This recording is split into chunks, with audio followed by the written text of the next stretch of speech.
आज सुहानी नेहमीपेक्षा लवकरच कॉलेजला आली होती. आर्यनने कालच सांगितलं होतं की प्रोजेक्ट फायनलाइज करायचा आहे आणि ती पंक्च्युअलिटीबाबत खूपच स्ट्रिक्ट होती. कॉलेजच्या गेटवरून आज जाताना तिच्या मनात एक हलकंसं एक्साइटमेंट होतं, जे ती स्वतःच मान्य करत नव्हती.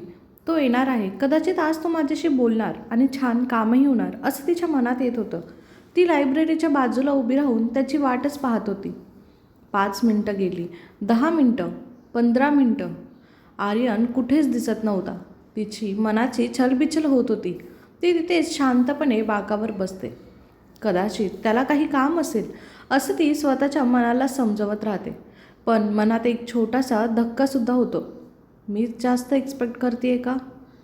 तेवढ्यात दुरून हसण्याचा आवाज येतो. ते असतात आर्यनचे मित्र आणि त्यामध्ये आर्यन असतो. तो हसत होता, मोठमोठ्या आवाजात बोलत होता. जणू काही त्याच्या लक्षातच नव्हतं की त्याने सुहानीला सुद्धा बोलवलं होतं. सुहानीला त्याचं ते केअरफ्री हसू पाहून अचानक विचित्र रिकामपण जाणवतं. ती हळू उभी राहते. त्याच्याकडे जायचं की नाही हा विचार करते. त्याचवेळी आर्यनची नजर तिच्याकडे पडते. त्याचा चेहरा क्षणात बदलतो. म्हणजे तो हसत असतो तो आता गंभीर होतो. त्याला आठवतं की त्याने तिला आज लवकर बोलावलं होतं. तो ताबडतोब मित्रांकडून सुहानीकडे जातो. सॉरी, मला थोडं विचलित झालं होतं. तू किती वेळ झाला इथे आली आहेस? त्याच्या आवाजात खरंच खंत होती. कदाचित तू खरंच विसरलाच होता. सुहानी शांतपणे म्हणते, काही नाही, आत्ताच आली. पण ती खोटं बोलते, कारण ती बऱ्याच वेळापासून त्याची वाट पाहत होती. तिच्या आवाजातली निराशा त्याला लगेच जाणवते. आर्यन तिच्या चेहऱ्याभावामध्ये एक अनोळखी वेदना पाहतो. तो म्हणतो, चल निघूया, आपण काम सुरू करूया. दोघं लायब्ररीत एका शांत कोपऱ्यात बसतात. सुहानी नोट्स काढते, पण तिचं लक्ष आज थोडं विचलितच होतं. आर्यन तिला ऑब्झर्व करतो. तो हळू आवाजात विचारतो, तू ठीक आहेस ना? ती थोडी थांबते. हो, का विचारत आहेस? तुझ्या चेहऱ्यावर दिसतंय काहीतरी तुला हर्ट झालंय. तिला त्याचा हा कन्सर्न ऐकून काहीच बोलावं ते समजत नव्हतं. काही क्षण शांतता राहते.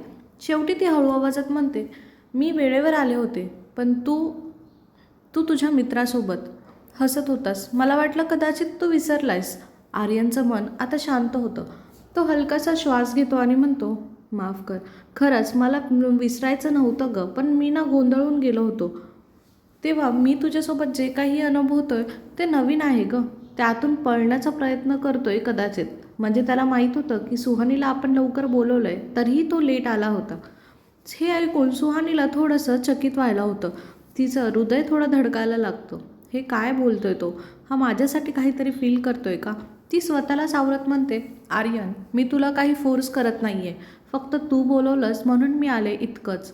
आर्यन तिच्याकडे पाहून हळू आवाजात म्हणतो, म्हणूनच तर मी तुला दुखावू इच्छित नाहीये गं. त्या क्षणात दोघेही डोळ्यात डोळे घालून बसतात. म्हणजे दोघांचेही आय कॉन्टॅक्ट होतात. त्याच्यामध्ये पसरलेली शांतता ही काही साधी नव्हती. तिथे अनामिक भावना वाढत होत्या. दोघंही प्रोजेक्टवर काम करू लागतात. पण आज त्यांच्यात एक वेगळीच जवळीक होती. आता सुहानीलाही कळू लागलंय की आर्यनचं तिच्यावरती प्रेम आहे. कधी हात एकमेकांना स्पर्शून जायचे, कधी नजरा एकमेकांना धरून ठेवायच्या, कधी शब्द नसलं तर खूप काही सांगितलं जायचं. काम संपल्यावर दोघं उभे राहतात. कॉरिडॉरमध्ये हलका वारा, रिकामी शांती. आर्यन म्हणतो, उद्या भेटशील ना? सुहानी हसून म्हणते, हो, भेटेन ना. तो परत विचारतो, नक्की? कारण त्याला असं वाटत असतं की सुहानी आज थोडी दुखावले, मग उद्या येते की नाही, म्हणून तो पुन्हा पुन्हा विचारतो. ती पुन्हा असते, हो, नक्की.